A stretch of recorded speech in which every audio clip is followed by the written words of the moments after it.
Hi friends, నేను మీ Jafar. Welcome back to Jafar education. ఈ వీడియోలో మనము 7th క్లాస్ సోషల్కి సంబంధించినటువంటి లెసన్ వైజ్గా ఉన్నటువంటి అన్ని అంశాలను మనమైతే రివిజన్ చేసుకుందాము.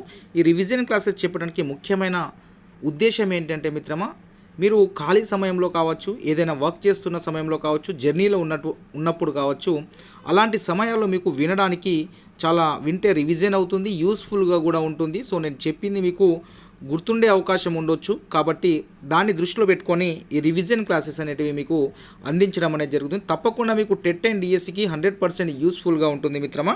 రైట్, అదేవిధంగా మీకు టెట్ అండ్ డిఎస్సికి సంబంధించినటువంటి ఫ్రీ పీడిఎఫ్ నోట్స్లు, materials, daily current affairs updates మన యొక్క యాప్లో అందుబాటులో ఉన్నాయి. అదేవిధంగా మన యొక్క వాట్సాప్ గ్రూప్లో కూడా షేర్ చేయబడతాయి.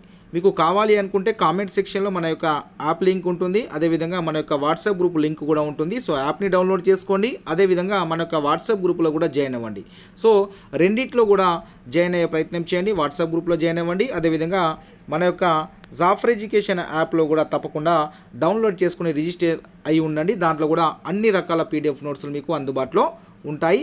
సో అదేవిధంగా వాట్సాప్ గ్రూప్లో కూడా జాయిన్ అవ్వండి, అక్కడ కూడా మీకు అన్ని రకాల పీడిఎఫ్ నోట్స్లు అనేటివి అందుబాటులో ఉంటాయి. గమనించే ప్రయత్నం చేయండి మిత్రమా. తప్పకుండా వీడియోని చూస్తున్న వారు లైక్ చేసి మీ యొక్క సపోర్ట్ని అందించే ప్రయత్నం చేయండి. అదేవిధంగా కొత్తగా చూస్తున్న మిత్రులు ఎవరున్నా తప్పకుండా మన యొక్క ఛానల్ని సబ్స్క్రైబ్ చేసుకొని పక్కన ఉన్నటువంటి బెల్ ఐకాన్ని మీరు ప్రెస్ చేసినట్లయితే నేను చేసినటువంటి ప్రతి ఒక్క వీడియో మీకు నోటిఫికేషన్ రూపంలో వస్తుంది మిత్రమా. ఇక మనము క్లాస్లోకి వెళ్ళిపోదాం. రైట్, ఇక్కడ చూసుకున్నట్లయితే మొదటి లెసన్ మనము వివిధ రకాల పటాలను అర్థం చేసుకోవడం. దీంట్లో ఫస్ట్ పాయింట్ చూసుకున్నట్లయితే కోకానా బీచ్ గల దేశం మనకు బ్రెజిల్ దేశం. కోకానా బీచ్ బ్రెజిల్ దేశంలో ఉంది. బ్రెజిల్ దేశం ఏ ఖండంలో ఉంది? దక్షిణ అమెరికా ఖండంలో ఉంది. దక్షిణ అమెరికాలోని బ్రెజిల్ దేశంలో గల బీచ్ ఏది అంటే కోకానా బీచ్. లిబియా దేశంలోని గల ఎడారి ఏది అంటే సహారా ఎడారి. సహారా ఎడారి ఏ ఖండంలో కలదు? ఆఫ్రికా ఖండంలో కలదు. జాగ్రత్తగా గమనించే ప్రయత్నం చేయండి మిత్రమా. నెక్స్ట్ ఇక్కడ ఆఫ్రికా ఖండంలో ఉన్న సహారా ఎడారి ఏ దేశంలో కలదు అంటే లిబియా దేశంలో కలదు. జాగ్రత్తగా గుర్తుంచుకోండి. మంచుతో కప్పి ఉన్న ఖండం అని దేనిని అంటామంటే అంటార్కిటికా ఖండాన్ని మనము మంచుతో కప్పబడి ఉన్న ఖండంగా మనము చెప్పుకుంటాము. నెక్స్ట్ ఇక్కడ చూసుకున్నట్లయితే ఏదైనా భౌతికపరమైన వాటిని పటంపై చూపడానికి ఉపయోగించే గుర్తులు ఏంటి అంటే బిందువు, రేఖ, ప్రదేశం అనే వాటిని మనము గుర్తించడం అనేది జరుగుతుంది పటంలో, భౌతికపరమైన పటాలలో. నెక్స్ట్ ఇక్కడ చూసుకున్నట్లయితే ఇక్కడ కొన్ని ఎగ్జాంపుల్ని చూసుకున్నట్లయితే హైదరాబాద్ నుండి లక్నో ఏ దిక్కున ఉంటుందంటే ఉత్తరం వైపున ఉంటుంది. దాన్ని మీరు గమనించే ప్రయత్నం చేయండి. అదేవిధంగా అమరావతి నుండి హైదరాబాద్ ఏ దిక్కున ఉంటుందంటే పశ్చిమం దిక్కున ఉంటుంది.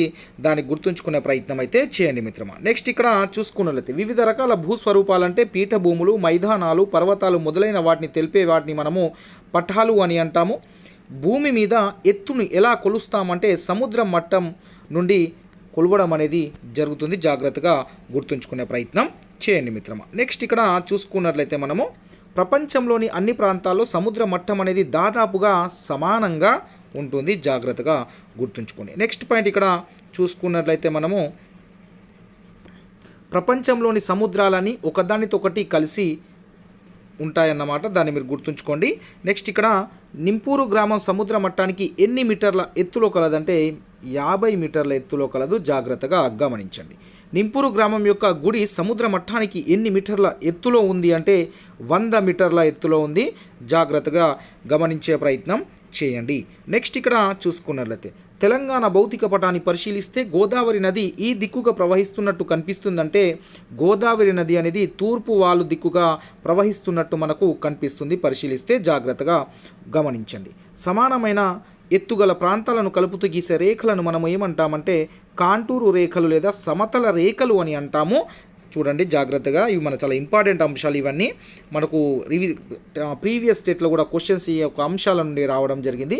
భూస్వరూపాన్ని బట్టి ఈ కాంటూరు రేఖలు ఎలా ఉండవచ్చు అంటే వంకర టింకరగా ఉండవచ్చును. నెక్స్ట్ పాయింట్ కాంటూరు లేదా సమతల రేఖలు ఒకదానికొకటి ఖండించుకోవు. కాంటూర్ రేఖలు అనేటివి ఒకదానికొకటి ఖండించుకోవు.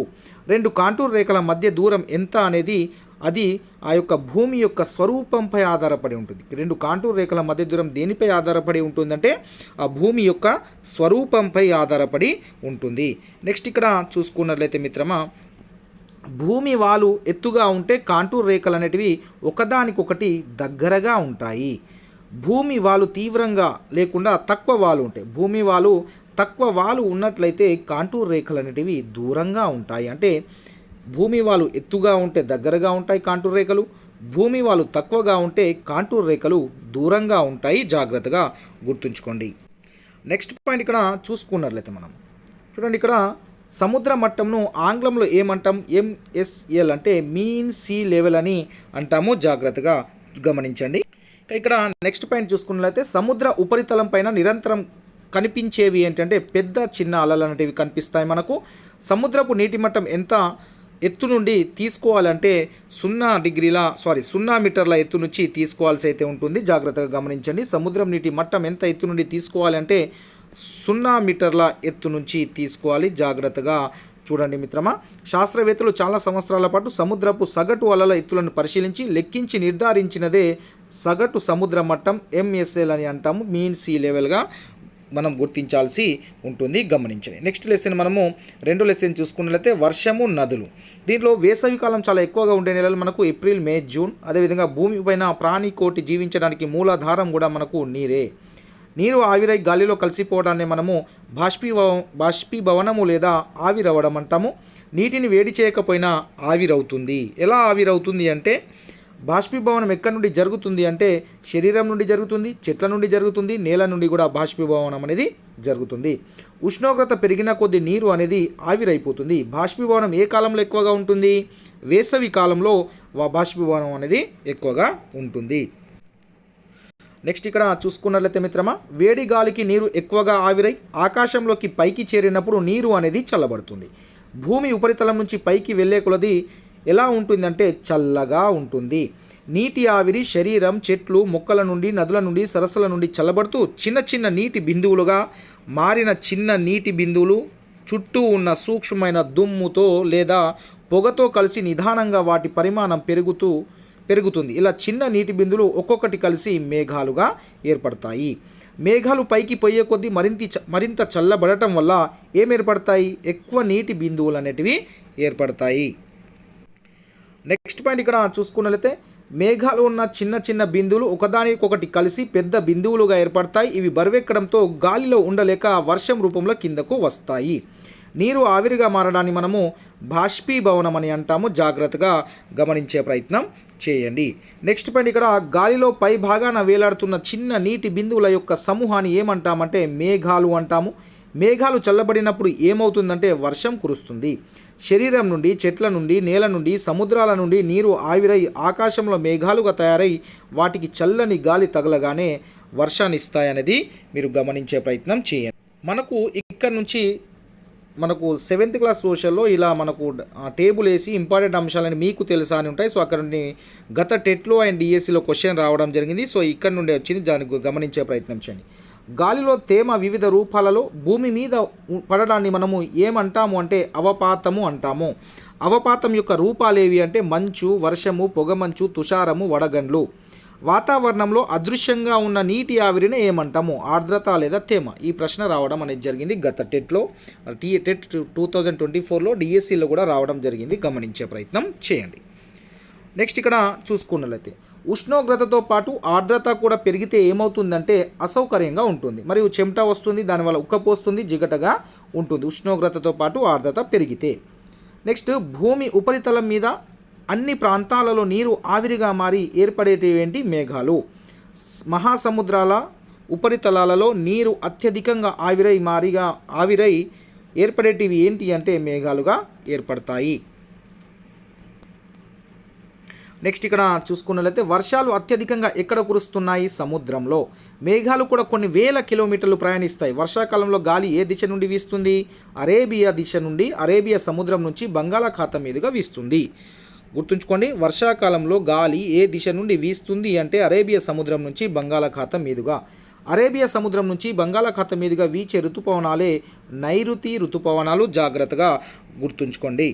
నెక్స్ట్ చూసుకున్నట్లయితే ఇక్కడ నైరుతి ఋతుపవనాలు అరేబియా సముద్రం నుంచి బంగాళాఖాతం మీదుగా వీస్తున్నాయి. నైరుతి ఋతుపవనాలు వర్షాన్నిచ్చే మేఘాలను రవాణా చేస్తాయి. జాగ్రత్తగా గమనించండి. నైరుతి ఋతుపవనాలు ఏ కాలంలో వీస్తాయి అంటే వేసవి కాలంలో రావడం అనేది జరుగుతుంది. సో వర్షాన్నిచ్చే మేఘాలను ఏమంటామంటే ఋతుపవనాలు అంటాము. ఋతుపవనాలు ఎన్ని శాఖలు అంటే 2 శాఖలుగా మనము చెప్పుకుంటాము. రైట్, ఇక్కడ నైరుతి ఋతుపవనాలు మాత్రం మనకు రావడం మాత్రం మనకు కేరళకు మాత్రము జూన్ నెలలో వస్తాయి. అదేవిధంగా మనకు తెలంగాణకు రావడానికి జూన్ 12, జూన్ 8 వరకు మన తెలంగాణకు నైరుతి ఋతుపవనాలు అనేవి వస్తాయి. వచ్చిన తర్వాత వర్షాకాలం అనేది ప్రారంభమవుతుంది. కాబట్టి అవి వచ్చే ముందైతే వేసవి కాలంలోనే ఇవి రావడం అనేది జరుగుతుంది. దాన్ని గమనించే ప్రయత్నం చేయండి. అంటే జూన్ స్టార్టింగ్లో ఈ నైరుతి ఋతుపవనాలు స్టార్ట్ కావడం అనేది జరుగుతుంది. నెక్స్ట్ ఇక్కడ చూసుకున్నట్లయితే వర్షాన్నిచ్చే మేఘాలను ఏమంటామంటే ఋతుపవనాలు అంటాం. ఋతుపవనాలు ఎన్ని శాఖలు అంటే 2. ఋతుపవనాలు ఎన్ని శాఖలు అంటే 2 శాఖలను చెప్పుకున్నాం. 1 అరేబియా సముద్రం నుండి వీచే పవనాలు, 2 బంగాళాఖాతం మీదుగా వీచే పవనాలు. జాగ్రత్తగా గమనించండి. నెక్స్ట్ ఇక్కడ చూసుకున్నట్లయితే బాణం గుర్తులు ఏ దిశను సూచిస్తాయంటే పవన దిశను. తెలంగాణ రాష్ట్రంలో ఉష్ణోగ్రత పెరుగుదల ఎప్పుడు కొనసాగుతుంటే మార్చి నెల నుంచి జూన్ దాకా. నైరుతి ఋతుపవనాలు రాష్ట్రానికి ఎప్పటికి చేరుకుంటాయంటే జూన్ మధ్య నాటికి మన తెలంగాణ రాష్ట్రానికి అయితే చేరుకుంటాయి. ఉష్ణోగ్రతలో అకస్మాత్తుగా భారీ మార్పులు ఏ నెలలో సంభవిస్తాయంటే మనకు జూన్ నెలలోనే సంభవిస్తాయి. జాగ్రత్తగా గమనించండి. ఇంకా నెక్స్ట్ పాయింట్ ఇక్కడ చూసుకున్నట్లయితే నైరుతి ఋతుపవనాల వల్ల తెలంగాణ రాష్ట్రంలో సంభవించే వర్షపాతం సాధారణ వర్షపాతం. మొత్తం మీద ఉత్తర తూర్పు ప్రాంతాలలో అధిక వర్షపాతం అనేది ఉంటుంది. ఇంకా నెక్స్ట్ పాయింట్ చూసుకున్నట్లయితే మనము నైరుతి ఋతుపవనాల వల్ల తెలంగాణ రాష్ట్రంలోని పీఠభూమిలోని చాలా ప్రాంతాల్లో తక్కువ వర్షపాతాన్ని పొందుతున్నాయి. చూసుకోండి, ఇక్కడ మనకు కొన్ని ప్రాంతాల్లో తక్కువ వర్షపాతం పొందుతుంది. మన రాష్ట్రంలో మహబూబ్ నగర్, జోగులాంబ జిల్లాలో అతి తక్కువ వర్షపాతాన్ని పొందుతాయి. సముద్రాల నుండి నీటి ఆవిని మోసుకొస్తున్న పవనాలను పర్వతాలు అడ్డుగా ఉన్నప్పుడు వాటిని తప్పించడానికి పైకి లేచే సందర్భంలో పైన చల్లగాలి తగిలి ద్రవీభవించి ఆ పైన వర్షపాతం అనేది సంభవిస్తుంది. ఇలాంటి వర్షపాతం పశ్చిమ కనుమల వంటి పర్వత ప్రాంతాల్లో మనము చూడవచ్చును. జాగ్రత్తగా గమనించండి. నెక్స్ట్ ఇక్కడ బంగాళాఖాతంలో తుఫాన్లు ఏ నెలలో సంభవిస్తాయంటే మే నుండి అక్టోబర్ నెలలో బంగాళాఖాతంలో తుఫాన్లు సంభవిస్తాయి. బంగాళాఖాతంలో తుఫాన్లు సంభవించడం కొన్నిసార్లు ఋతుపవనాలు తుఫాన్లు కలిసి విస్తృతమైన వర్షాలను అందించడంతో పాటు పంట నష్టాన్ని కూడా కలిగిస్తాయి. అక్టోబర్ తర్వాత పవనాలు బంగాళాఖాతం నుండి నైరుతి దిక్కునకు వీస్తాయి. అక్టోబర్ తర్వాత పవనాలు బంగాళాఖాతం నుండి నైరుతి దిక్కునకు వీయడం వల్ల అక్టోబర్ మరియు నవంబర్ నెలలో తెలంగాణ ప్రాంతంలో చాలా తక్కువ వర్షపాతం సంభవిస్తుంది. అక్టోబర్ తర్వాత వీచే పవనాలను ఏమంటామంటే మనము ఈశాన్య ఋతుపవనాలు లేదా తిరోగమన ఋతుపవనాలని కూడా అంటాము. జాగ్రత్తగా గమనించండి. వర్షపాతాన్ని కొలిచే పరికరం వర్షమాపకము. ఒక ప్రామాణిక ప్రదేశంలో కురిసిన వర్షపాతాన్ని ఎలా కొలుస్తారు అంటే సెంటీమీటర్లలో. సెలయేరు వెడల్పైన నది రూపాంతరం చెందడం. చిన్న చిన్న సెలయేర్లు వాగులుగా ప్రవహించి పెద్ద నదుల్లో కలుస్తాయి. నదుల్లో కలిసే సెలయేర్లు లేదా చిన్న వాగులను ఏమని పిలుస్తామంటే ఉపనదులు అని పిలుస్తామో. జాగ్రత్తగా గమనించండి. ఇంకా నెక్స్ట్ పాయింట్ చూసుకున్నట్లయితే సముద్రాలలో నీరు పెరిగినప్పుడు నది పెద్దదిగాను వెడల్పుగాను అయినప్పుడు నీటి ప్రవాహము నెమ్మదిగా సాగుతుంది. నదుల ద్వారా కొట్టుకొని వచ్చిన చెత్త, ఒండ్రుమట్టి మొదలైనవి ఎక్కడికి చేరుతాయంటే నది అడుగు భాగానికి అంచులకు చేరుతాయి. మైదానాలు ఏర్పడడానికి కారణం నదుల ద్వారా కొట్టుకొని వచ్చిన చెత్త, ఒండ్రుమట్టి మొదలైనవి. సముద్రానికి చేరువుగా సమీపిస్తున్నప్పుడు నది అనేది ఎలా ప్రవహిస్తుందంటే నెమ్మదిగా ప్రవహిస్తుంది. ఇంకా నెక్స్ట్ పాయింట్ చూసుకున్నట్లయితే సముద్రానికి చేరువుగా సమీపిస్తున్నప్పుడు నది మరింత నెమ్మదిగా ప్రవహిస్తుంది. ఇసుకను, ఒండ్రు మట్టిని తనతో తీసుకోపోలేదు సముద్రానికి బాగా దగ్గరగా వెళ్ళినప్పుడు. ఇంకా నెక్స్ట్ పాయింట్ చూసుకున్నట్లయితే సముద్రానికి చేరువుగా సమీపిస్తున్నప్పుడు నది మరింత నెమ్మదిగా ప్రవహిస్తూ ఇసుకను, ఒండ్రు మట్టిని తనతో తీసుకోపోలేదు కావున ఆ ప్రాంతంలో మేట వేస్తాయి. ఇసుకను, ఒండ్రు మట్టిని తనతో తీసుకోపోలేదు కావున ప్రాంతంలో మేట వేయడం వలన వరదలు వచ్చినప్పుడు నది కొత్త మార్గాన్ని ఏర్పరచుకొని సముద్రంలో కలుస్తుంది. నదులు సముద్రంలో కలిసే చోట వేటిని ఏర్పరుస్తాయంటే డెల్టాలను ఏర్పరుస్తాయి. డెల్టాలు ఏ ఆకారంలో ఉంటాయి? త్రిభుజ ఆకారంలో ఉంటాయి. ఇది కూడా గత టెట్ అండ్ డిఎస్సిలో వచ్చినటువంటి ప్రశ్నలు. జాగ్రత్తగా గమనించండి. నెక్స్ట్ ఇక్కడ తూర్పు కోస్తాలో 2 విశాలమైన డెల్టాలు ఉన్నాయి. గోదావరి, కృష్ణా గోదావరి అనే పొడవైన 2 నదులు సంవత్సరం అంతా నీటిని కలిగి ఉంటాయి. కృష్ణా గోదావరి నదులు పుట్టే పడమర కనుమలు అధిక వర్షాలు పొందుతున్నాయి. కృష్ణా గోదావరి నదులు పుట్టే కనుమలు పడమరి కనుమలు, పశ్చిమ కనుమలు. జాగ్రత్తగా గుర్తుంచుకోండి. నెక్స్ట్ పాయింట్ చూసుకున్నట్లయితే మిత్రమా, దిండి, మంజీరా, మూసి వంటి నదులు వర్షాభావ పరిస్థితులు ఉండే ప్రాంతాలలో ప్రారంభమవుతాయి. తూర్పు కనుమలలో వర్షపాతం ఎలా ఉంటుంది అంటే సాధారణ వర్షపాతం ఉంటుంది. అందుకే తూర్పు కనుమలలో పుట్టే నదులు వర్షాకాలం అయిపోవటంతో ఎండిపోతాయి. నదులలో సంవత్సరం పొడుగునా ఒకే విధమైన నీటి ప్రవాహం అనేది ఉండదు. తూర్పు కనుమల్లో పుట్టే నదులు ఏవైతే ఉంటాయో అక్కడ వర్షాకాలం అయిపోతేనే ఆ యొక్క నదులు అనేటివి ఎండిపోతాయి. ఒకే విధమైన నీటి ప్రవాహం అనేది ఉండదు. ఎందుకంటే అక్కడ సాధారణ వర్షపాతం ఉంటుంది తూర్పు కనుమల్లో. అదే పశ్చిమ కనుమల్లో మాత్రం ఉండే ప్రాంతాల్లో ప్రారంభమయ్యే నదులలో ఎప్పటికీ నీరు ఉంటుంది. ఆ నీరు అనేది ఎండిపోకుండా ఉంటుంది. అందుకే కృష్ణా గోదావరి నదిలో ఎప్పటికీ నీరు అనేది ఉంటుంది. అదేవిధంగా మనకు ఎక్కడైతే వర్షాభావ పరిస్థితులు ఉంటాయో అక్కడ నదులు అనేటివి ప్రారంభమవుతాయి. నెక్స్ట్ ఇక్కడ చూసుకున్నట్లయితే మిత్రమా, అందుకే తూర్పు కనుమల్లో పుట్టే నదులు వర్షాకాలం అయిపోవడంతో ఎండిపోతాయి. నదులలో సంవత్సరం పొడుగునా ఒకే విధమైన నీటి ప్రవాహం ఉండదు, చెప్పుకున్నాం ఆల్రెడీ. వర్షాకాలం నది నిండుగా ప్రవహిస్తే ఎండాకాలం నీరు తగ్గుతుంది. అధిక వర్షాల వల్ల చిన్న చెట్లు నాటడానికి, పెద్ద చెట్లు పెరగడానికి ఆస్కారం ఉండదు. చెట్లు లేని భాగాన్ని నది తాలూకు వరద మైదానం అంటాము. చెట్లు లేని భాగాన్ని నది తాలూకు ఏమంటామంటే దాన్ని వరద మైదానంగా పిలుస్తాము. జాగ్రత్తగా గుర్తుంచుకోండి. ఇంకా నెక్స్ట్ పాయింట్ ఇక్కడ చూసుకున్నట్లయితే అతిపెద్ద నదులకు ఇలాంటి వరద మైదానాలు లాంటివి వస్తుంటాయి. దీనికి అన్ని పెద్ద నదులన్నిటికీ వరద మైదానాలు అనేటివి వస్తూ ఉంటాయి. వరద వచ్చే నదులు ఏంటి అంటే కృష్ణా, గోదావరి, బ్రహ్మపుత్ర, గంగా. ఈ యొక్క నదులకు వరదలు వస్తాయి. మన దేశంలో ఇటీవలి కాలంలో వరదలు పెద్ద సమస్యగా తయారైనాయి. దేశంలో కొంత భాగం ప్రతి సంవత్సరం వర్షాకాలంలో వరద బారినైతే పడుతున్నారు.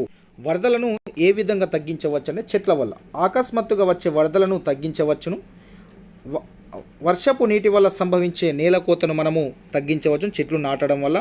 చెట్లను పెంచడం వల్ల మరొక రకంగా కూడా వరదలు రాకుండా మనం రక్షించుకోవచ్చును. భూమి కోతను నివారించవచ్చును. ఒకవేళ చెట్లు లేనట్లయితే భూమిపై పొర వర్షపు నీటికి కొట్టుకొని పోతుంది. నదులలో చేరిన నది లోతులను తగ్గిస్తుంది. అదేవిధంగా నది తీసుకువెళ్ళే నీరు తగ్గుతుంది. తక్కువ వర్షం కురిసినా వరదలు వచ్చి నష్టం జరుగుతుంది. భూమి ఉపరితలం చెట్లు మొక్కలతో కప్పి ఉంటే మట్టి కొట్టుకుపోవడాన్ని మనము నిరోధించవచ్చును. నెక్స్ట్ ఇక్కడ చూసుకున్నట్లయితే బృహత్తర మొక్కల పెంపకం. ఈ అంశమే ప్రధాన కారకంగా అధిక శాతం ప్రభుత్వాలు పచ్చదనం పెడుతూ అటవీ విస్తీర్ణాన్ని పెంచే కార్యక్రమాలను ప్రారంభించాయి. తెలంగాణ రాష్ట్రం చెట్ల పెంపకం అనే భారీ కార్యక్రమంలో ముందంజలో ఉంది. రాష్ట్ర వ్యాప్తంగా 230 కోట్ల మొక్కల పెంపకాన్ని రాష్ట్ర ప్రభుత్వం అమలు చేస్తుంది. ప్రతి గ్రామంలో 40,000 మొక్కలు, ప్రతి అసెంబ్లీ నియోజకవర్గంలో 40 లక్షల మొక్కలను ప్రతి సంవత్సరం పెంచాలని లక్ష్యంగా పెట్టుకుంది. ప్రజాప్రతినిధులు, అధికారులు అందరూ కలిసి ఆ చెట్లను పెట్టాలి, ఇరువైపుల రోడ్లకు ఇరువైపులా పెట్టాలని వారు చెప్పడం జరిగింది. ఇక్కడ చూసుకున్నట్లయితే పూర్వకాలంలో గంగకు దాని ఉపనదులకు జన్మస్థలమైన హిమాలయాల్లో అడవులు పుష్కలంగా ఉండేవి. గంగా నదికి వరదలు రావడానికి కారణం హిమాలయాల్లో అడవులను నరికివేయడమే ప్రధాన కారణంగా మనం గుర్తించాల్సి ఉంటుంది. ఇంకా నెక్స్ట్ పాయింట్ చూసుకున్నట్లయితే భారతదేశానికి పొడవైన తీరరేఖ ఉండడం వల్ల వినాశకరమైన తుఫాన్లు ఎక్కువగా ఎక్కడి నుంచి సంభవిస్తాయంటే బంగాళాఖాతం నుంచి సంభవిస్తాయి. సముద్రం నుండి వీచే గాలులు భూ ప్రాంతాలకు నష్టం చేస్తాయి. ఎత్తైన సముద్రపు అలలు అంటే సముద్రం నుండి వీచే గాలులు భూ ప్రాంతాలకు నష్టం చేసేటివి ఏంటంటే ఎత్తైన సముద్రపు అలలు. సముద్రం నుండి వీచే గాలులు ఎప్పుడు సంభవిస్తాయి అంటే జూన్ నుంచి డిసెంబర్ నెల మధ్య కాలంలో సంభవిస్తాయి. జాగ్రత్తగా గమనించండి.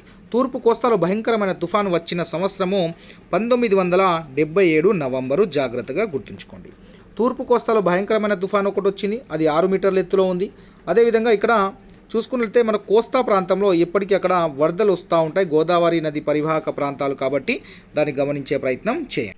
నెక్స్ట్ పాయింట్ ఇక్కడ చూసుకున్నట్లయితే కలుషిత నీరు తాగడం వల్ల వచ్చే వ్యాధులు కలారా, కామెర్లు. తుఫాన్ల వల్ల కలిగే తక్షణ దుష్ఫలితాలు ఏంటంటే జన నష్టము, పంట నష్టము, ఆస్తి నష్టము. డయేరియా ప్రబలినప్పుడు తీసుకోవాల్సినవి టీ డికాషన్, గంజి, లేత కొబ్బరి నీరు అనేటివి తాగాలి. నీటిని శుద్ధి చేయడానికి ఉపయోగించాల్సినవి హాలోజన్ బిళ్ళలని వాడాలి నీటిని శుద్ధి చేయడానికి. ఇక ఇక్కడ తుఫాన్లు ప్రకృతి సిద్ధమని వీటిపై మానవ నియంత్రణ లేదని అనిపిస్తుంది. కానీ మన సామాజిక నిర్మాణాన్ని బట్టి, సంసిద్ధతను బట్టి ఇటువంటి వైపరీత్యాల ప్రభావం ఎక్కువగాను తక్కువగాను కూడా ఉంటుంది. గమనించే ప్రయత్నం చేయండి. రైట్. ఇక్కడ చూసుకున్నట్లయితే తుఫాన్లు, వరదలు లాంటి వైపరీత్యాల నుండి ప్రజలు ఏ విధంగా ఎదుర్కోవాలి అంటే ప్రభుత్వాలు తయారు చేసే దీర్ఘకాలిక ప్రణాళికలతో ప్రజలు, ప్రభుత్వ సంస్థలు కలిసి ఈ వైపరీత్యాలను ఎదుర్కోవాలి. ఈ రోజులలో తుఫాన్లు, వరదలు వంటి ప్రకృతి వైపరీత్యాలను గురించి ముందుగా ఊహించి చెప్పడం కష్టమేమీ కాదు. నెక్స్ట్ ఇక్కడ చూసుకున్నట్లయితే వైపరీత్యాలు సంభవించే అవకాశం ఉన్న ప్రాంతాలలో అవసరమైన సంరక్షణ చర్యలు తీసుకోవాలి. ప్రకృతి వైపరీత్యాలకు సంబంధించిన విషయాలను సంరక్షణ మొదలైన అంశాలన్నింటినీ ప్రజలకు ప్రభుత్వం ముందుగానే తెలియజేస్తుంది. ప్రజలందరికీ దీర్ఘకాలం రక్షణ ఉండే విధంగా పక్కా ఇల్లు నిర్మించాలి. ప్రకృతి వైపరీత్యాలకు తట్టుకొని నిలబడే రోడ్ల నిర్మాణం ఉండాలి. ప్రత్యేకించి తీర ప్రాంత ప్రజలకు పక్కా ఇల్లు నిర్మించాలి. ప్రకృతి వైపరీత్యాలు ఏర్పడినప్పుడు ఆహార, వైద్య సదుపాయాలు, మంచినీటి సదుపాయాలు రక్షణ దళాలు సిద్ధంగా ఉంచుకోవాలి. సో ఇక్కడ నుండి ప్రశ్నలు సరికానిది సరైనది వచ్చే అవకాశం ఉంటుంది. ప్రకృతి వైపరీత్యాలలో ఇంటిని ఖాళీ చేయాల్సి వస్తే బట్టలు, అవసరమైన మందులు, విలువైన వస్తువులు, వస్త్రాలు మొదలైనవి తడికి తట్టుకునే బ్యాగులో, వాటర్ ప్రూఫ్ బ్యాగులో ఉంచి సురక్షిత ప్రాంతానికి వెళ్ళాలి. నెక్స్ట్ ఇక్కడ వంట సామాగ్రి కావచ్చు, స్టీల్స్, వస్త్రాలు, ఫర్నిచర్ మొదలైన వాటివి మంచం పైన ఉంచాలి. విద్యుత్ సరఫరాను నిలుపుదల చేయాలి. మీరు ఇంటిలో ఉన్న బయటికి వెళ్ళిన టాయిలెట్ పై భాగాన్ని ఇసుక బస్తలతో ముయ్యాలి. మురుగునీరు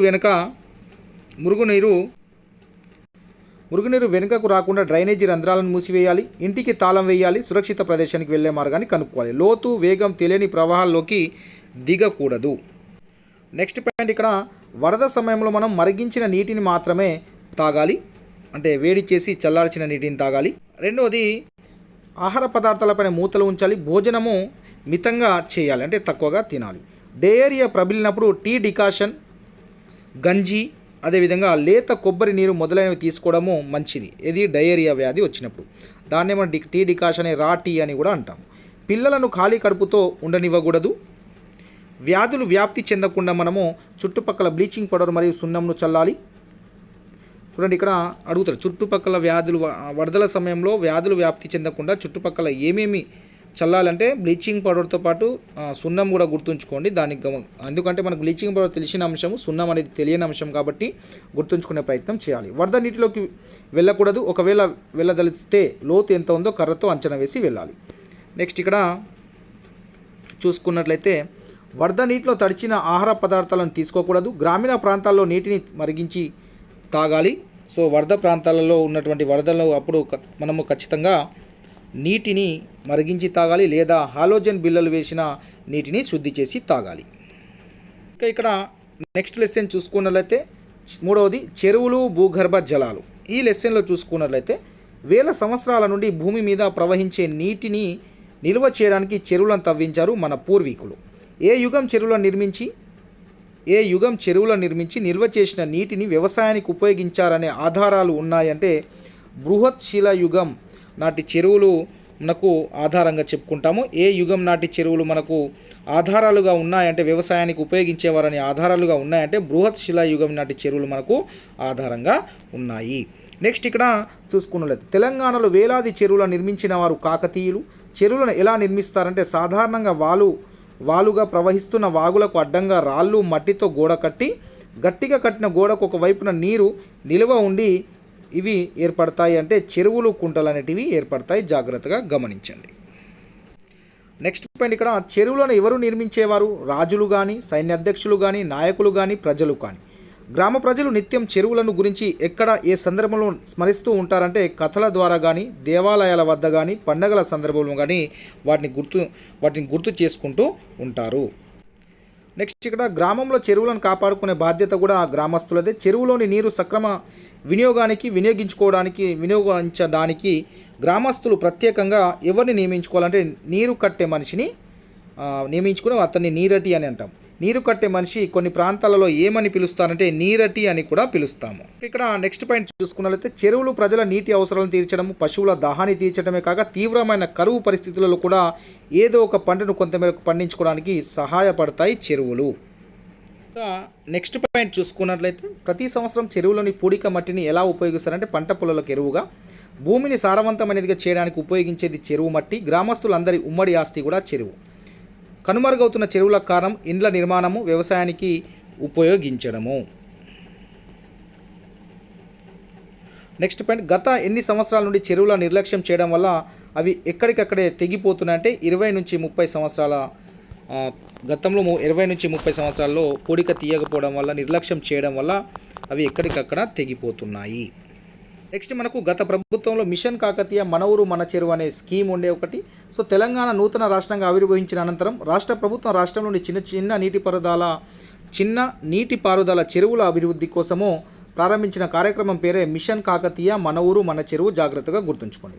మిషన్ కాకతీయ కావచ్చు, మన ఊరు మన చెరువు కార్యక్రమంలో రెండిట్లో ఏది చెప్పినా ఒకటే నేమ్ కావచ్చు, రెండు పేర్లు ఉన్న దాన్ని మీరు ఆప్షన్లో చూసి ఏ పేరు ఉంటే ఆ పేరుని తీసుకోవాల్సిన అవసరం అవుతుంది. మిషన్ కాకతీయ మన ఊరు మన చెరువు ఒకటే స్కీము, దాన్ని గుర్తుంచుకోండి.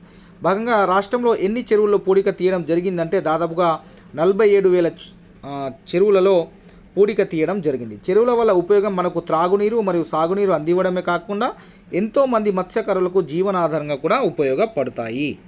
నెక్స్ట్ ఇక్కడ చూసుకున్నట్లయితే సాంప్రదాయబద్ధంగా చేపలను పట్టే కుటుంబాలు ఏంటి అంటే బెస్త, గంగపుత్ర అంటాం వీరిని, గుండ్ల మరియు ముదిరాజ్ వీరిని తెనుగు అని అంటాం. సో ఇదే క్వశ్చన్ని మనం కమ్యూనిటీ పోల్లో పెట్టుకోవడం జరిగింది. టెక్స్ట్ బుక్లో ఉన్న విధంగా చెప్పడం అనేది జరుగుతుంది. సాంప్రదాయబద్ధంగా చేపలను పట్టే కుటుంబాలు బెస్త, గంగపుత్ర, గూండ్ల మరియు ముదిరాజ్ అంటే వారిని తెనుగు అని అంటాం, బెస్త వారిని గంగపుత్ర అని కూడా అంటాము.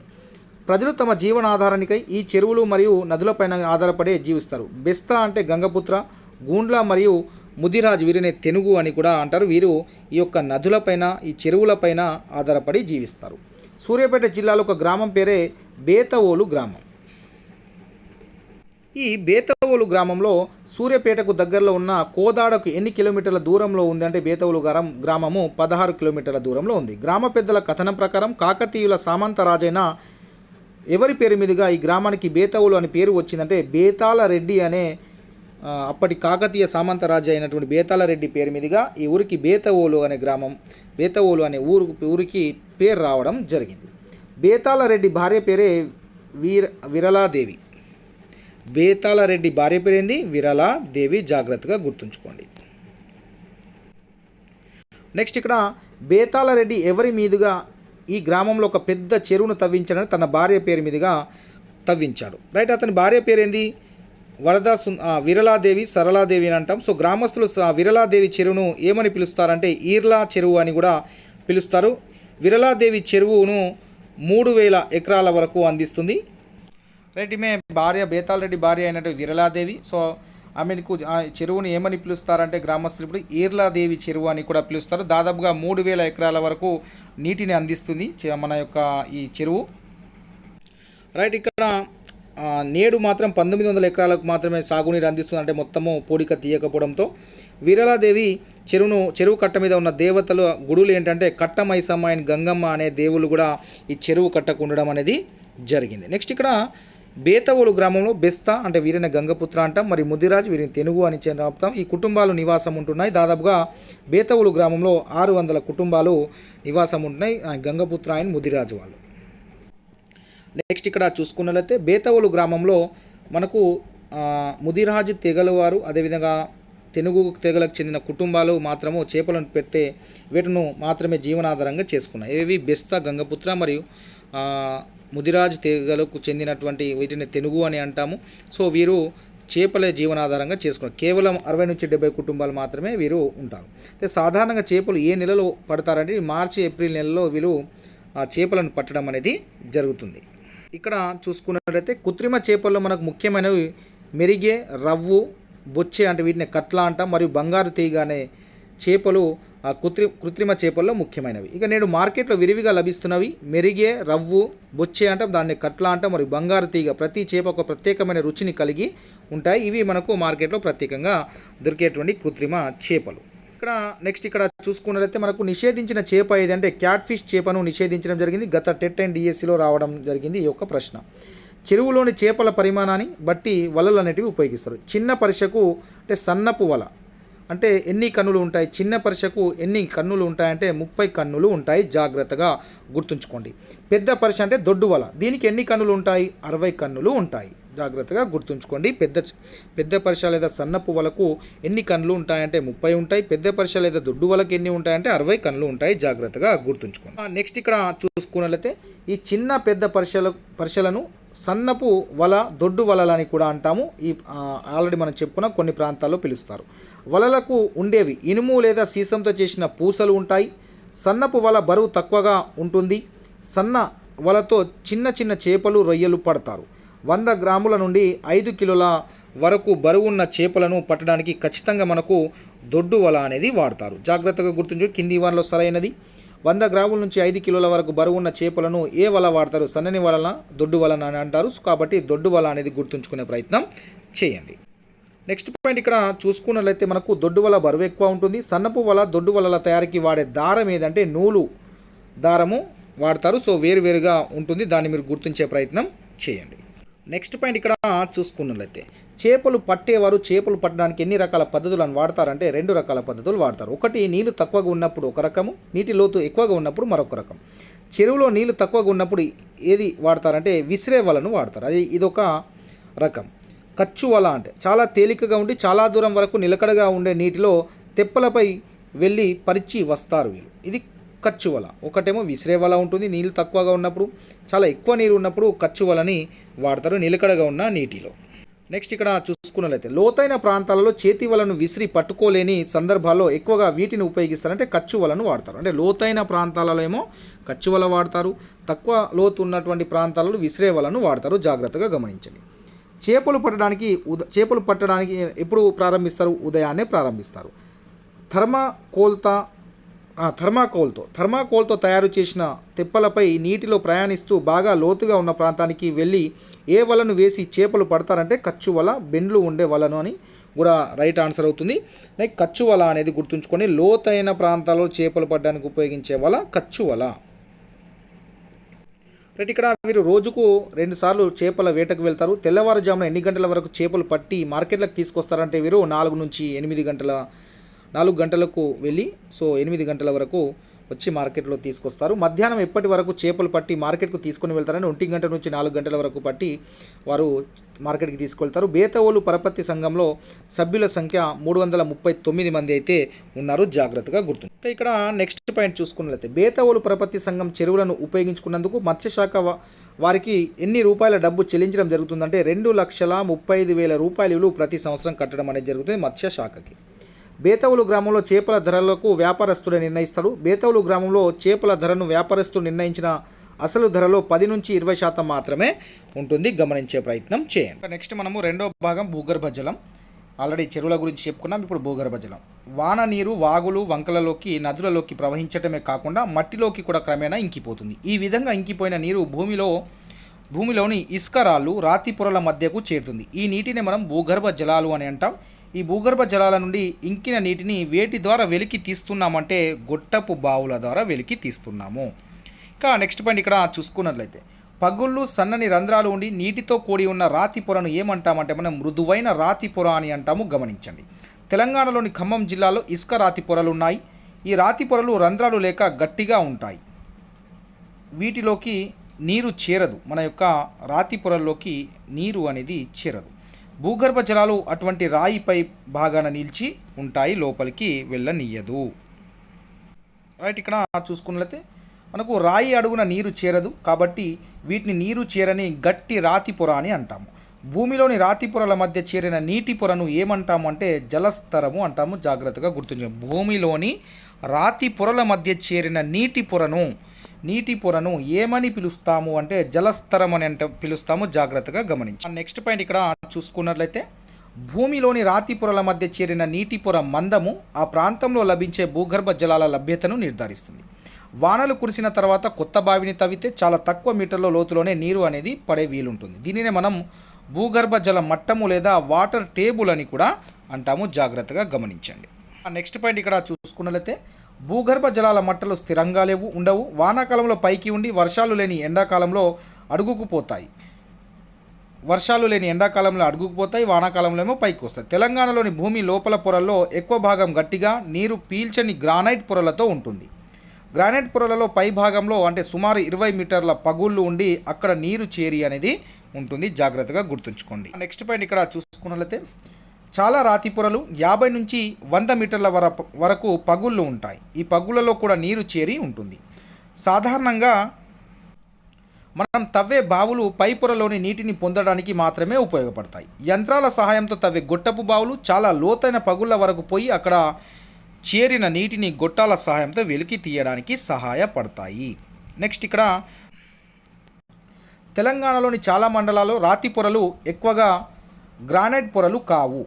గుర్తుంచు, తెలంగాణలోని చాలా మండలాలు ఉన్నటువంటి రాతి పొరలు ఎక్కువగా గ్రానైట్ పొరలు కావు. గ్రానైట్ పొరలు శిలల క్రింద భూగర్భ జలాలు తక్కువగా ఉంటాయి. కడప రకానికి చెందిన సున్నపు రాతి పొరలు కఠినమైనవే కానీ వాటికి పగుళ్ళు ఉంటాయి కావున వాటిలో నీరు నిల్వ ఉండేందుకు వీలుంది. కడప రకానికి చెందినవి. నెక్స్ట్ పాయింట్ చూసుకున్నట్లయితే ఈ కడప రకానికి చెందిన సున్నపు రాతి పొరల పగుళ్లలో కొన్ని ప్రాంతాలలో భూగర్భ జలాలు లభిస్తున్నాయి. కృష్ణా, గోదావరి వంటి మహానదుల పరివాహక ప్రాంతంలో మందమైన ఇసుక, ఒండ్రుమట్టి పొరలనేటివి ఉన్నాయి. కృష్ణా, గోదావరి వంటి మహానదుల పరివాహక ప్రాంతంలో నీటి మట్టము నదిలోని నీటిపై ఆధారపడి ఉంటుంది. నెక్స్ట్ పాయింట్ చూసుకున్నట్లయితే కృష్ణా, గోదావరి వంటి మహానదుల పరివాహక ప్రాంతంలో సాధారణంగా భూమట్టానికి 5 నుంచి 7 మీటర్ల లోతులో పుష్కలంగా నీరు లభిస్తుంది. కృష్ణా, గోదావరి వంటి మహానదుల పరివాహక ప్రాంతాల్లోపు బావులు తవ్వటం చాలా సులభము. రైట్, ఇక్కడ నెక్స్ట్ పాయింట్ చూసుకుంటే మన రాష్ట్రంలో అనేక ప్రాంతాల్లో భూమిలో చేరుతున్న భూగర్భ జలాలను అక్కడ చేరుతున్న నీటి కంటే ఎక్కువగా మనము వాడుతున్నాము. సో భూమిలో ఇంకే నీటి పరిమాణం తగ్గుతుంది. ఈ కారణంగా నీటి మట్టము వేగంగా పడిపోయి ప్రతి సంవత్సరం 1/2 మీటర్ నుంచి 2 మీటర్ల వరకు నీటి మట్టాలు అనేది దిగువకు పడిపోతున్నాయి. అంటే లోపల పోయేది తక్కువ, యూజ్ చేసేది ఎక్కువ మనం.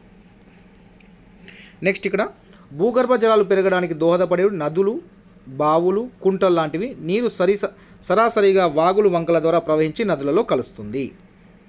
నెక్స్ట్ పాయింట్ చూసుకున్నట్లయితే మొక్కల పెంపకంతో, చెట్లతో, ఆనకట్టలతో గడ్డిని పెంచడంతో నీటి వేగాన్ని తగ్గిస్తే నీరు భూమిలోకి ఇంకి భూగర్భ జలాలు పెరిగే అవకాశం ఉంటుంది. భూగర్భ జలాలు పెరగడానికి మొక్కల పెంపకంతో, చెట్లతో, ఆనకట్టలతో గడ్డిని పెంచడంతో నీటి వేగాన్ని తగ్గించే పద్ధతుల ద్వారా నీటి కాలువను పెంచే ప్రయత్నాలు గత కొన్ని సంవత్సరాల నుండి కొనసాగుతున్నాయి. ఈ ప్రయత్నాలను మనము వాటర్ షెడ్ అభివృద్ధి పథకాలు అంటాము. రైట్, వాటర్ షెడ్ అభివృద్ధి పథకాలు అంటాము, జాగ్రత్తగా గుర్తుంచుకోండి. నెక్స్ట్ చూసుకున్నట్లయితే భూగర్భ జలాల నాణ్యత. భూగర్భ జలాలు అనేక ఖనిజాలను కలిసి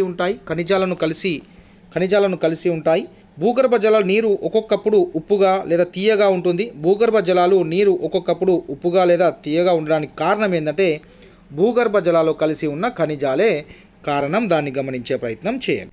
ఇక నెక్స్ట్ పాయింట్ చూసుకున్నట్లయితే మన రాష్ట్రంలోని అనేక మండలాల్లో నీటిలో ఉప్పు, ఫ్లోరైడ్, క్లోరైడ్ మరియు ఇనుము, నైట్రేట్ వంటి ఖనిజ లవణాలు చాలా ఎక్కువ మోతాదులో ఉంటాయి. నీటిలో ఉప్పు, ఫ్లోరైడ్, క్లోరైడ్, ఇనుము, నైట్రేట్ వంటి ఖనిజ లవణాలు ఉన్నటువంటి నీరు తాగితే ఎముకలు, దంతాల వ్యాధులు వస్తాయి. జాగ్రత్తగా గమనించే ప్రయత్నం చేయండి. అదే ఎముకలు అరిగిపోయినాయని డాక్టర్స్ చెప్తారు కదా, సో ఈ నీటి వల్లనే ఉంటుంది. కాబట్టి నీరు తాగే విషయంలో జాగ్రత్తలు వహించాలి. రైట్, ఇక భూగర్భ జలాల వినియోగం. నదులలో నీటిలాగా భూగర్భ జలాలు కూడా ప్రజలందరి ఉమ్మడి ఆస్తి, అంతే తప్ప అది ఆ భూమిపై హక్కు గల కొద్ది మంది ఆస్తి కాదు. కానీ అప్పుడు భూగర్భ జలాలను భూమిపై హక్కు గల కొద్ది మందే ఉపయోగించుకుంటున్నారు. అంటే ఎవరికి ఎంత అవసరం ఉంటే అలా యూజ్ చేయడం వల్ల చాలామందికి నెక్స్ట్ వారికి అందకపోతున్నాయి. కాబట్టి సో దాన్ని గమనించే ప్రయత్నించండి. ఈ తరం వారు తప్పకుండా పాత తరం వారి నుండి పవిత్రమైన ఆస్తిగా పొందారు. కాబట్టి మనం పొందినట్లే మన రాబోయే తరాల వారికి ఈ యొక్క ఆస్తిని అందించాలి. నీటిని పొదుపుగా వినియోగించే పద్ధతులను అభివృద్ధి పరచాలి. లేకపోతే భవిష్యత్ తరాల వరకు నీటి కోసం వినాశకరమైన యుద్ధాలు కూడా పాల్పడే అవకాశం ఉంటుంది. కాబట్టి అందుకు ఈ తరం వారమైనా మనమే బాధ్యతగా వాటిని వాడుకో ప్రయత్నం చేయాలి. ఇక మనము 4వ పాఠం చూసుకున్నట్లయితే మహాసముద్రాలు చేపలు పట్టడం. గ్రహాలన్నింటిలోనూ నీటిని కలిగి ఉన్న ఏకైక గ్రహం భూమి. జలయుత గ్రహం కూడా భూమినే. మహాసముద్రాల అడుగు భాగం భూమి ఉపరితలం వల్లే ఉంటుంది. నెక్స్ట్ ఇక్కడ చూసుకున్నట్లయితే నెక్స్ట్ పాయింట్, సముద్రపు అడుగు భాగం సమతలంగా ఉండకుండా అది కొండలతో, పర్వతాలతో, పీఠభూములతో, అగాధాలతో ఉంటుంది. చాలా అగాధాలు ఎక్కువ లోతును కలిగి ఉంటాయి. ఎవరెస్ట్ శిఖరాన్ని అగాధాలలోకి ముంచితే అది పూర్తిగా మునిగిపోతుంది. కాబట్టి అగాధాలు అనేటివి ఎక్కువ లోతును కలిగి ఉంటాయి. ఇంకా నెక్స్ట్ పాయింట్ చూసుకున్నట్లయితే మహాసముద్రాలలో ఎక్కువ భాగం సముద్ర మట్టానికి ఎన్ని కిలోమీటర్ల లోతులో ఉంటుందంటే 3 నుంచి 6 కిలోమీటర్ల లోతులో ఉంటుంది. మహాసముద్రాలలో నీరు ఎప్పుడూ నిశ్చలంగా ఉండదు. మహాసముద్రాలలోని వివిధ రకాల కదలికలు ఉంటాయి. సముద్ర చలనాలు 3 రకాలు: తరంగాలు, ప్రవాహాలు, పోట్లు. నెక్స్ట్ పాయింట్ చూసుకున్నట్లయితే తరంగాలు అంటే వేవ్స్ అంటాం. సో సముద్రపు ఉపరితలపు లేదా పావు భాగపు నీటి మట్ట హెచ్చు తగ్గులను మనము తరంగాలు అంటాం. అంటే ఇప్పటికీ వేవ్స్ వస్తూ ఉంటాయి.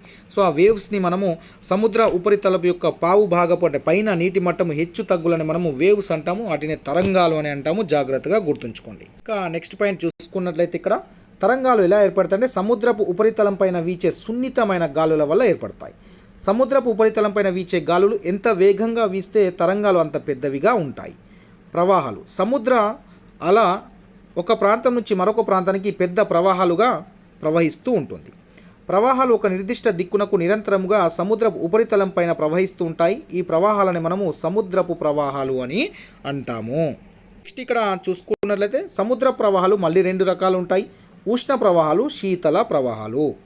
ఉష్ణ ప్రవాహాలు భూమధ్య రేఖ ప్రాంతం నుండి ధృవాల వైపుకు ప్రవహిస్తాయి. ఏంటి? ఉష్ణ ప్రవాహాలు భూమధ్య రేఖ ప్రాంతం నుంచి ధృవాల వైపుకు ప్రవహిస్తాయి. శీతల ప్రవాహాలు ధృవాల వైపు నుంచి భూమధ్య రేఖ ప్రాంతం వైపు వీస్తాయి.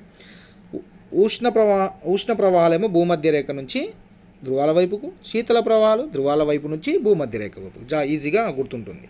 ఇంకా ఇక్కడ నెక్స్ట్ పాయింట్ చూసుకున్నట్లయితే సముద్ర ప్రవాహాలు ప్రధానంగా ప్రపంచ పవనాలు సముద్ర జలపు ఉష్ణోగ్రత లవణీయతల వ్యత్యాసం వల్ల ఏర్పడతాయి. చూడండి, సముద్రపు ప్రవాహాలు అనేటివి ప్రధానంగా ప్రపంచ పవనాలు సముద్రపు జలపు ఉష్ణోగ్రత లవణీయతల వ్యత్యాసం వల్ల ఏర్పడతాయి. పాటుపోట్లు. సముద్రంలో ప్రతిరోజు నీటి మట్టం లయబద్ధంగా పెరగడాన్ని తగ్గడాన్ని మనం పాటుపోట్లు అంటాము. సముద్ర తీర ప్రాంతాలన్నింటిలో కొన్ని గంటల పాటు పోటు అంటే పర్వవేల తరంగాలు, మరికొంతసేపు పాటు అంటే లఘువేల తరంగాలు వస్తూ ఉంటాయి. జాగ్రత్తగా గుర్తుంచుకోండి. రైట్, ఇక్కడ చూసుకున్నట్లయితే పోటు అంటే పర్వవేల తరంగాలు, పాటు అంటే లఘువేల తరంగాలు. ప్రతిదినం ఒకే ఎత్తులో ఉండవు. అంటే పాటుపోట్లు అనేటివి ప్రతిదినం ఒకే ఎత్తులో ఉండవు. పర్వవేల తరంగాలు అంటే పోటు వచ్చినప్పుడు సముద్ర తీరానికి కొంత ముందు వరకు నీరు వస్తుంది, పోటు అంటాం దాన్ని. పాటు అంటే లఘువేల తరంగాలు అంటే పాటు వచ్చినప్పుడు సముద్ర తీరం నుంచి నీరు కొంతవరకు లోపలికి వెళ్ళిపోతుంది. పాటుపోట్లు చేపలు పట్టడానికి అనుకూలము. పాటుపోట్లు కొన్ని ప్రాంతాలలో నదులు తెచ్చే బురద మట్టిని సముద్రంలోనికి తీసుకొని పోయి ఇసుక మేట వేయకుండా చూస్తాయి. ఇక నెక్స్ట్ పాయింట్ చూసుకున్నట్లయితే సముద్రపు జలం ఉప్పుగా ఉంటుంది. సముద్రపు జలంలో అనేక ఖనిజ లవణాలు ఉంటాయి. వర్షాలు కురవడానికి ముఖ్య వనరులు కూడా సముద్రాలే. నెక్స్ట్ ఇక్కడ సముద్రాలు మత్స్య సంపదకు, సముద్ర సంబంధమైనటువంటి ఇతర ఆహార పదార్థాలకు నిలయాలుగా ఉంటాయి. లవణాలకు సముద్రాలు ముఖ్య వనరులు. అంతర్జాతీయ వాణిజ్యానికి సముద్రాలే సహజ మార్గాలు. రైట్, ఇక్కడ మనకు ఆంధ్రప్రదేశ్ సముద్ర తీరంలో తీర మైదానంలోని మత్స్యకారుల గ్రామం భవనపాడు ఉంటుంది. భవనపాడు గ్రామంలో చేపలు పట్టేవారు తెల్లవారుజామున 4 గంటల చద్దన్నం తిని 5 గంటలకు సముద్రంలోకి చేపల వేటకు బయలుదేరుతారు. నెక్స్ట్ పాయింట్ ఇక్కడ చూసుకున్నట్లయితే భవనపాడు వారు మత్స్యకారులు మరపడవ మీద పనిచేస్తారు. భవనపాడు గ్రామం ఉన్న మత్స్యకారులు. భవనపాడు మత్స్యకారులు మరపడవను ఎక్కడ కొంటారంటే ఒడిశాలోని మార్కొండాలో సుమారు 6 లక్షల రూపాయలు ఉంటాయి. సో దాన్ని 6 లక్షలు పెట్టి వారు అక్కడ వారి యొక్క మరపడవను కొంటారు. భవనపాడు మత్స్యకారులు ఒకసారి చేపల వేటకు వెళ్ళి రావడానికి డీజిల్, కూలీ, ఇతర ఖర్చులు ఎంత ఖర్చు అవుతుందంటే 5,000 రూపాయల ఖర్చు అవుతుంది. భవనపాడు మత్స్యకారులు చేపల కోసం దాదాపు 15 నుంచి 20 కిలోమీటర్ల వరకు వేటకు వెళ్తారు. నెక్స్ట్ ఇక్కడ భవనపాడు మత్స్యకారుల యొక్క కుటుంబ స్త్రీలు వ్యవసాయం చేస్తారు. మత్స్యకారులు సాధారణంగా మధ్యాహ్నం 1 గంట రాత్రి 8 గంటల మధ్య వెనుదిరుగుతారు. అప్పుడప్పుడు చాలా ఆలస్యం కూడా కావచ్చును. నెక్స్ట్ ఇక్కడ భవనపాడు మత్స్యకారులు ఆ రోజు తొందరగా మధ్యాహ్నం 3 గంటలకు రావడానికి కారణం పారా అనే రకపు చేపలు ఎక్కువగా దొరకడం. మధ్యవర్తులు చేపలను వేరుపరిచి వాటిని శీతలీకరణ పెట్టెలో పెట్టి ఎక్కడికి పంపుతారు? కోల్కతా, బెంగళూరు, చెన్నై, హైదరాబాద్, కేరళ వంటి ప్రదేశాలకు ఎగుమతి చేస్తారు. నెక్స్ట్ ఇక్కడ చూసుకున్నట్లయితే చేపలు పట్టే వారి కంటే మధ్యవర్తులకు 4 రెట్ల అధిక మొత్తంలో ఆదాయం వస్తుంది. భవనపాడు మత్స్యకారులు స్థానికంగా తయారు చేసిన కర్రె తెప్పలపైన సముద్రంలో 5 కిలోమీటర్ల వరకు పోయి కొద్దిపాటి చేపలను వేటాడతారు. మత్స్యకారుల భార్యలు సమీపంలో పట్టణాలైన నౌపాడ, టెక్కాలి, పుండి, పలసాలలో వారు ఆ చేపలను అమ్ముతారు. నెక్స్ట్ ఇక్కడ చూసుకున్నట్లయితే భవనపాడు మత్స్యకారుల భార్యలను బేర కత్తెలు అంటారు. సో కర్రె తెప్పలతో పోల్చుకుంటే మరపడవలలో వేట చేయడం ప్రమాదకరం. సో ఇక్కడ కర్రె తెప్పలతో పోల్చుకుంటే మరపడవలను వేట ప్రమాదం. సో దీన్ని మీరు గుర్తుంచుకునే ప్రయత్నం చేయండి. నెక్స్ట్ పాయింట్ ఇక్కడ చూసుకున్నట్లయితే భవనపాడు మత్స్యకారుల్లో పెద్ద పడవలలో కూడా ప్రథమ చికిత్స పెట్టే లైఫ్ జాకెట్లు వారికి లేవు. సముద్రంలో చేపల వల్ల చాలా సాహసోపేతమైన ఇది ప్రమాదాలతో కూడిన పని. నూలు కర్రలు, నూలు కండే, కర్రెబద్ద వంటి పరికరాలతో కూడిన టూల్ కిట్ వలల మరమ్మతుల కోసం ప్రతి మత్స్యకారుని దగ్గర ఉంటుంది. నెక్స్ట్ పాయింట్ ఇక్కడ చూసుకున్నట్లయితే పొరలను బట్టి అదే కన్నులను బట్టి వల అనేక రకాలుగా ఉంటుంది. ఇటీవల కొత్తగా వచ్చిన వల రింగ్ వల, దాన్ని గుర్తుంచుకోండి. ఇటీవల కొత్తగా వచ్చిన రింగ్ వలను చేపల వేటకి ఇక్కడికి మత్స్యకారులు ఎక్కువగా వినియోగిస్తూ ఉంటారు. జాగ్రత్తగా గమనించండి. నెక్స్ట్ ఇక్కడ భవనపాడు గ్రామంలో వలసలు తగ్గాయి. భవనపాడు మత్స్యకారులు గతంలో నూలుతో తయారైన వలలు వాడేవారు. నూలు వలల స్థానంలో ప్రస్తుతం వీరు ప్లాస్టిక్, నైలాన్, ఇతర సింథటిక్ దారాలతో తయారైన వలలను వాడుతున్నారు. ఒక్క వల 4 నుంచి 5 సంవత్సరాల వరకు ఉంటుంది. వలల రింగుల రకాలను బట్టి తూకానికి కొంటారు. వల కిలో 250 నుంచి 300 రూపాయల మధ్య ఉంటుంది. రింగు వల బరువు 500 కిలోలు ఉంటుంది. సో భవనపాడు మత్స్యకారుల వలను ఒడిశాలోని బరంపూర్ నుండి వలను కొనుగోలు చేస్తారు వీరు. ఈ మరపడవలను కూడా ఒడిశాలోని ఊర్లో కొంటారు. సో ఇదేమో బరంపూర్లో కొంటారు. భవనపూడు గ్రామంలో చేపలు పట్టడం మాత్రమే వృత్తి కాకుండా వీరు వ్యవసాయం చేసి పంటలను పండించడం, పశువులను పక్షుల పెంపకం వంటి పనులు కూడా చేస్తారు. ఇంకా నెక్స్ట్ పాయింట్ ఇక్కడ చూసుకున్నట్లయితే భవనపాడు గ్రామంలో వరి అనేది ముఖ్యమైన పంట. కొద్ది ఎకరాల భూమికి మాత్రమే సాగునీరు సదుపాయం ఉంటుంది. వంశాధార నది కాల్వ చివరి వైపు భవనపాడు గ్రామం అనేది ఉంటుంది. భవనపాడు గ్రామానికి సమీపంలో మర్రిపాడు గ్రామపు సాగునీటి అవసరాలు తీరాక మాత్రమే ఆ గ్రామానికి మన నీరు అనేది వస్తుంది. నెక్స్ట్ ఇక్కడ భవనపాడులో ఎక్కువ భాగం వ్యవసాయం వర్షాధారమే. భవనపాడు గ్రామంలో భూస్వాములు లేరు. నెక్స్ట్ ఇక్కడ చూసుకున్నట్లయితే భవనపాడు గ్రామంలో 2 కోళ్ల ఫారాలు లాభాలతో నడుస్తున్నాయి. ఇక్కడ ప్రజలు పండించిన వరి వీరి అవసరాలకు చాలనందువల్ల తెల్ల రేషన్ కార్డు మీద చౌక ధరల దుకాణం నుండి కానీ బజారు నుండి కానీ బియ్యం కొనుగోలు చేస్తారు వీరు. నెక్స్ట్ పాయింట్ ఇక్కడ భవనపాడు సముద్ర తీరంలో 8 నుంచి 10 అడుగుల లోతు తవ్వితే మంచినీరు వస్తుంది. వేసవి కాలంలో బావులో నీరు అడుగంటుతుంది. ఈ బావులు మళ్ళీ నిండడానికి చాలా సమయం పడుతుంది. 1 గంట సేపు వేచి ఉంటే 1 కుండ నీళ్లు లభ్యమవుతాయి. ప్రభుత్వము భవనపాడు గ్రామానికి ఒక రక్షిత మంచినీటి పథకాన్ని కూడా మంజూరు చేయడం జరిగింది. నెక్స్ట్ పాయింట్ ప్రభుత్వం ప్రవేశపెట్టిన ఈ మంచినీటి పథకానికి నీటిని సమీపంలోని గ్రామమైన సూర్యమణిపురం నుండి పైపుల ద్వారా తరలిస్తారు. ఈ పథకం కొంతకాలం ఊరటనిచ్చింది. ప్రధాన నీటి ట్యాంక్ అపరిశుభ్రత, తరచుగా మోటారు మరమ్మతులు చేయవలసి రావడంతో రక్షిత మంచినీటి పథకం అనేది ప్రధాన అవరోధంగా మారింది. కొంతకాలం యువజన సంఘాలు ఈ పథకం పనిచేయడానికి సాయం చేశారు, కానీ ఇప్పుడు అది ఆగిపోయింది. భవనపాడు ప్రజలు ఎక్కువ మంది గంగమ్మను, గౌరిని, శివుని పూజిస్తారు. వీరు తమ పడవలకు వలను పూజ చేస్తారు. భవనపాడు గ్రామంలో ప్రధానమైన పండుగ గౌరీ పూర్ణిమ. సో జాగ్రత్తగా గుర్తుంచుకోండి. నెక్స్ట్ ఇక్కడ చూసుకున్నట్లయితే గ్రామ సాధారణ నిధి ఉమ్మడి నుండి సొత్తు నుండి ఈ పండుగలు చేస్తారు. గౌరీ పూర్ణిమ పండుగ. ఇక్కడి ప్రజలు చాలామంది పచ్చబొట్టు వేయించుకుంటారు. భవనపాడు గ్రామంలో ఒక బహిరంగ వేదిక ఉంది. దీని మీద నాటికలు, బుర్రకథలు, హరికథలు, రికార్డు డ్యాన్సులు ప్రదర్శిస్తారు. ఇంకా నెక్స్ట్ పాయింట్ చూసుకున్నట్లయితే భవనపాడు గ్రామంలో కార్యక్రమాలన్నింటినీ పిల్లాస్ అని పిలిచే కుల పెద్ద నిర్వహిస్తారు. అక్కడ కార్యక్రమాలన్నీ పిల్లాస్ అని పిలువబడే కుల పెద్ద నిర్వహిస్తారు. పిల్లాస్ అని పిలిచే కుల పెద్ద ప్రజల ఆచార వ్యవహారాలను నిర్ణయిస్తారు. వీరు వివాదాలను పరిష్కరిస్తారు, జరిమానాలు విధిస్తారు. ఈ రకంగా వసూలైన ధన గ్రామ సాధారణ నిధికి జమ చేస్తారు. రైట్ మిత్రమా, ఈరోజు మనం దాదాపుగా 4 లెసన్లో ఉన్న ఇంపార్టెంట్ అంశాలన్నింటినీ మనము అన్ని అంశాలు ఇంపార్టెంట్ కాకుండా ప్రతి ఒక్క అంశాన్ని రివిజన్ చేసుకున్నాం. నెక్స్ట్ మ్యారథాన్ క్లాస్ 2లో మీకు ఆ 5th లెసన్ నుంచి లాస్ట్ లెసన్ వరకు మేము రివిజన్ చేసే ప్రయత్నం చేస్తాను మిత్రమా. మీరైతే తప్పకుండా వీడియోని లైక్ చేసి మీ యొక్క సపోర్ట్ని అందించండి మిత్రమా. మీ యొక్క సపోర్ట్ని లైక్ చేసి అందించినట్లయితే మరి next marathon class part 2 class అనేది అందుబాటులో వస్తుంది. సో చాలా లైక్స్ అనేటివి మీకు ఇంట్రెస్ట్ లేకపోతే మేము వీడియో చేసి కూడా వేస్ట్ అవుతుంది. కాబట్టి మేము పడ్డ కష్టం కూడా వేస్ట్ అవుతుంది. ఒక్క వీడియో చేయడానికి మిత్రం మినిమం మాకు 2 నుంచి 3 గంటల సమయం పడుతుంది. దాదాపు 3 గంటలు పడుతుంది. మళ్ళీ అప్లోడ్ చేయడానికి, ఎడిట్ చేయడానికి ఇవన్నీ దాదాపుగా 5 అవర్స్ పడుతుంది మిత్రమా. సో దాన్ని మీరు గమనించి సపోర్ట్ చేసే ప్రయత్నం చేయండి మిత్రమా. Thank you so much.